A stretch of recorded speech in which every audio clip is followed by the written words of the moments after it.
Assalamualaikum warahmatullahi wabarakatuh. Kami dari kelompok 5 akan menjelaskan tentang kimia unsur periode 3.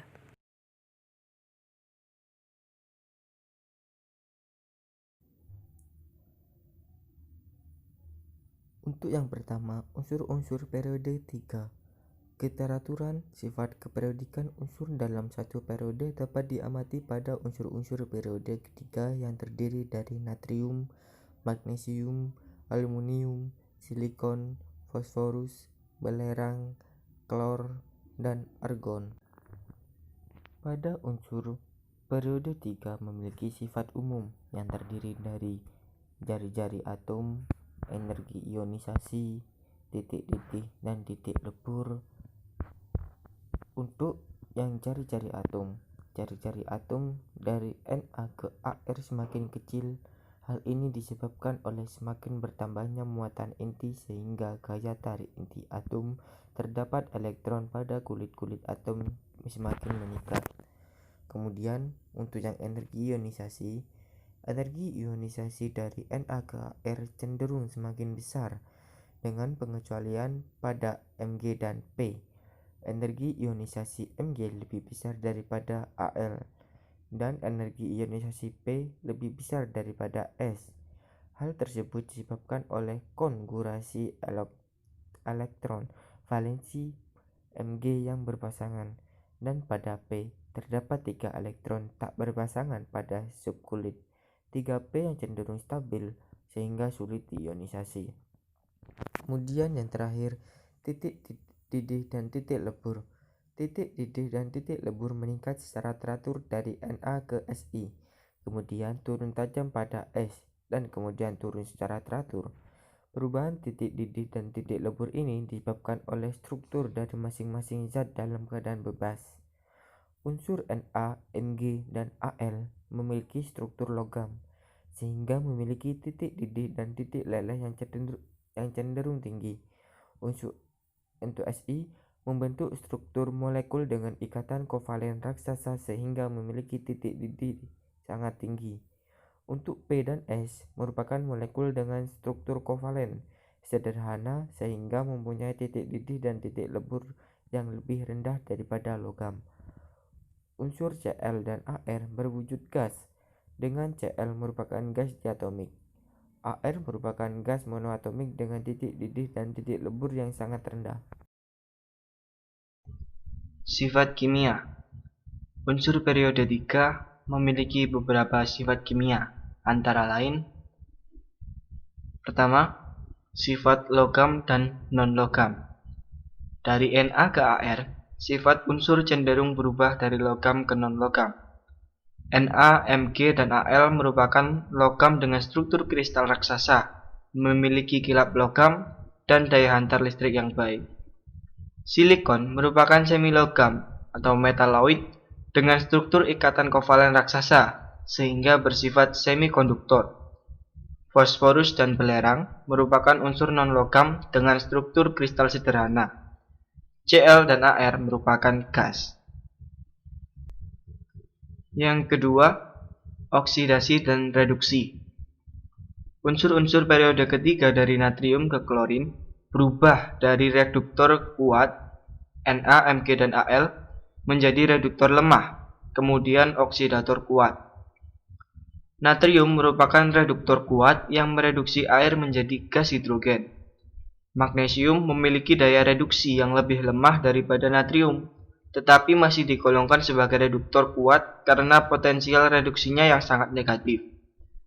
Aluminium, meskipun jika dilihat dari potensial reduksinya masih tergolong reduktor kuat, adanya lapisan oksida di permukaannya membuat aluminium kurang reaktif.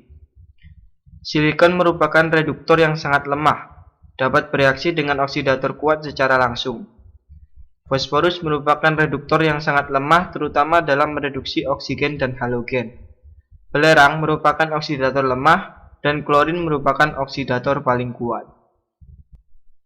Yang ketiga, sifat asam basa. Unsur-unsur dalam satu periode makin ke kanan makin kuat menarik elektron. Jadi unsur periode ketiga semakin ke kanan sifat basa makin berkurang dan sifat asam makin bertambah. Sifat asam adalah sifat yang berkaitan dengan sifat non-logam, sedangkan sifat basa adalah sifat yang berkaitan dengan sifat logam. Misalkan M merupakan semua unsur periode ketiga kecuali argon, senyawa yang dapat bertindak sebagai basa dengan memutuskan MOH sehingga terbentuk ion hidroksida OH-. MOH menjadi M positif aquos ditambah OH- aquos. Senyawa dengan struktur di atas dapat pula bertindak sebagai asam dengan memutuskan ikatan MOH sehingga terbentuk ion hidrogen H+. MOH menjadi M- aquos ditambah OH+ aquos. Untuk selanjutnya, sifat fisika akan dijelaskan oleh saya, Nafila Aulia, posisi 23. Pada tabel sifat fisika yang pertama, kita dapat menyimpulkan bahwa dari kiri ke kanan jumlah elektron valensi semakin banyak, sedangkan jumlah kulitnya tetap. Dari kiri ke kanan juga jari-jari atom semakin kecil sehingga semakin sukar melepaskan elektron atau ionisasinya semakin besar. Harga keelektronegatifan unsur periode ketiga semakin besar dan sebaliknya harga keelektropositifan semakin kecil dari Na ke Ar-nya. Unsur Na, Mg, Al, Si, Ps berwujud padat pada suhu kamar karena unsur tersebut memiliki harga Tl dan Dt di atas suhu ruangan. Sedangkan unsur Cl dan Ar berwujud gas karena memiliki Tl dan Dd di bawah suhu ruangan. Dalam periode 3, letak logam di sebelah paling kiri, makin ke kiri sifat logam semakin reaktif. Jadi Na lah yang paling reaktif. Untuk tabel kedua, yang dapat disimpulkan yaitu yang pertama, kerapatan bertambah dari Na ke Al lalu berkurang dari Al ke Ar. Kerapatan adalah perbandingan antara massa atom-atom dengan suatu unit volume yang ditempatinya. Nilai kerapatan bergantung pada massa atom. Jari-jari atom semakin besar massa atom, maka jari-jari atom akan semakin kecil karena kekuatan tarik-menarik antara inti atom dengan kulit terluar semakin kuat, sehingga menyebabkan kerapatan dari Na ke Al semakin besar. Yang kedua, kekerasan bertambah dari Na ke Si. Kekerasan adalah resistansi terhadap goresan atau penetrasi permukaan bahan. Pertambahan kekerasan dapat dijelaskan dari kekuatan ikatan logam yang meningkat dari Na ke Al dan kekuatan ikatan kovalen pada Si. Yang ketiga, titik leleh dan delta H fus bertambah dari Na ke Si lalu berkurang dari Si ke Ar. Titik leleh adalah suhu di mana tekanan uap zat pada zat padat sama dengan tekanan zat uap zat cairnya. Perubahan kalor leleh delta H FOS menunjukkan energi yang diperlukan untuk mengubah 1 mol padatan menjadi 1 mol cairan pada titik lelehnya. Untuk yang keempat, titik didih dan delta HV bertambah dari Na ke Si lalu berkurang dari Si ke Ar. Titik didih adalah suhu di mana tekanan uap zat cair sama dengan tekanan di sekitarnya. Perubahan kalor didih menunjukkan energi yang diperlukan untuk mengubah 1 mol zat cair menjadi 1 mol gas pada titik didihnya. Yang terakhir, daya hantar listrik dan daya hantar panas logam Na, Mg, dan Al lebih baik dibandingkan semi logam Si dan non logam Ps, Cl, dan Ar. Daya hantar listrik berkaitan dengan pergerakan muatan listrik karena pergerakan elektron bebas.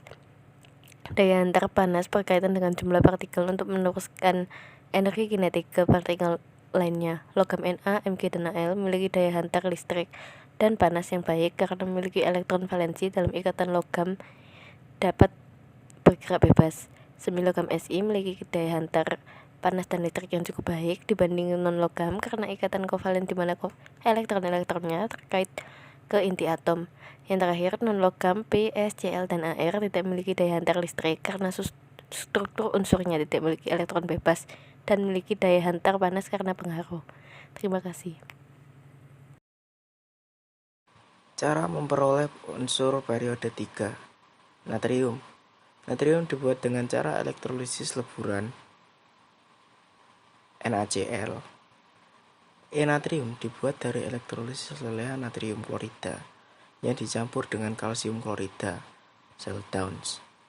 Yang kedua yaitu magnesium, dibuat dengan cara elektrolisis lelehan MgCl2 Dalam industri, magnesium dibuat dari air laut melalui tahap-tahap. Mulai air laut dicampur dengan kapur sehingga magnesium mengendap sebagai magnesium hidroksida. Adapun CaO dibuat dari batu kapur atau kulit kerang melalui pemanasan. Endapan magnesium hidroksida yang terbentuk disaring kemudian direaksikan dengan larutan asam klorida pekat. Selanjutnya, larutan diuapkan sehingga diperoleh kristal magnesium klorida. Kristal itu kemudian dicairkan dan dielektrolisis. Aluminium dibuat dengan elektrolisis dari bauksit yang murni. Al2O3 murni dicampur dengan Na3AlF atau kriolit untuk menurunkan titik leleh Al2O3 dan bertindak sebagai pelarut untuk pemurnian Al2O3. Dalam proses elektrolisis dihasilkan aluminium di katode dan di anode terbentuk gas O2 dan CO2Al2O3. Yang berikutnya yaitu silikon. Silikon dibuat dari silika dengan kokas sebagai reduktor. Campuran silika dan kokas dipanaskan dalam suatu tanur listrik pada suhu sekitar 3000 derajat. Silika merupakan senyawa yang banyak terdapat di mana-mana. Kristal murni silika biasa disebut kuarsa. Pasir, akik, oniks, opal, ametis, dan flint merupakan silika dengan bahan pengotor dalam jumlah sedikit. Berikutnya fosfor. Dikenal dalam dua bentuk alotropi, yaitu fosfor putih dan fosfor merah.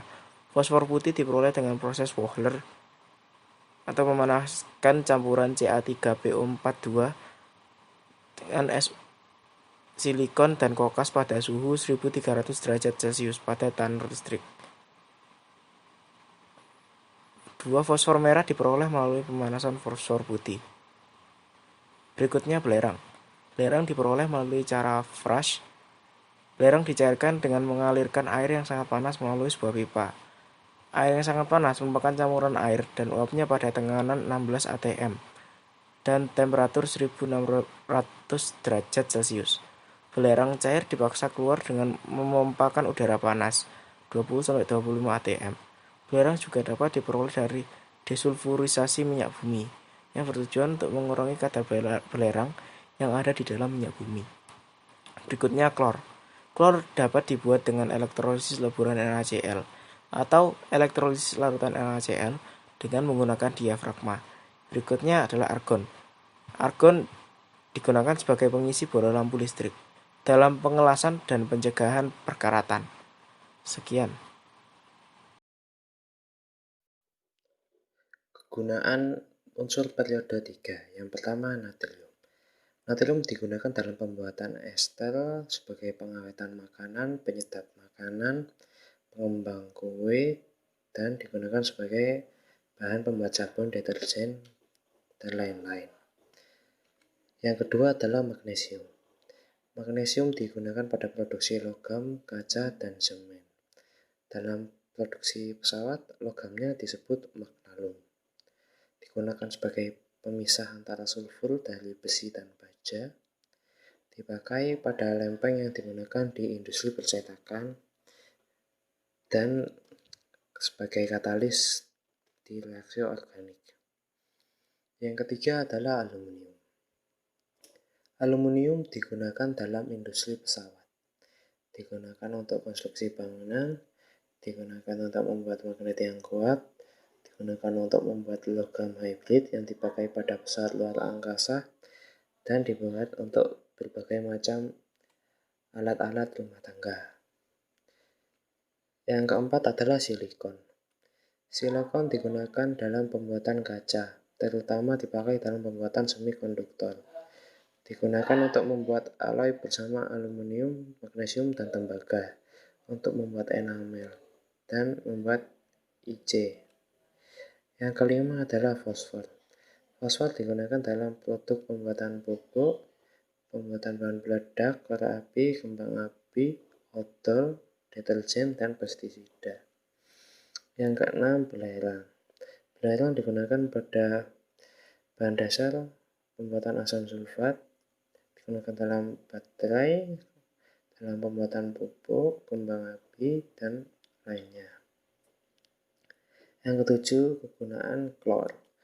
Klor digunakan dalam proses permurnian air sebagai pupuk, sebagai solder, disinfektan, sebagai pengisi baterai, dan digunakan untuk menghilangkan tinta dalam proses daur ulang kertas.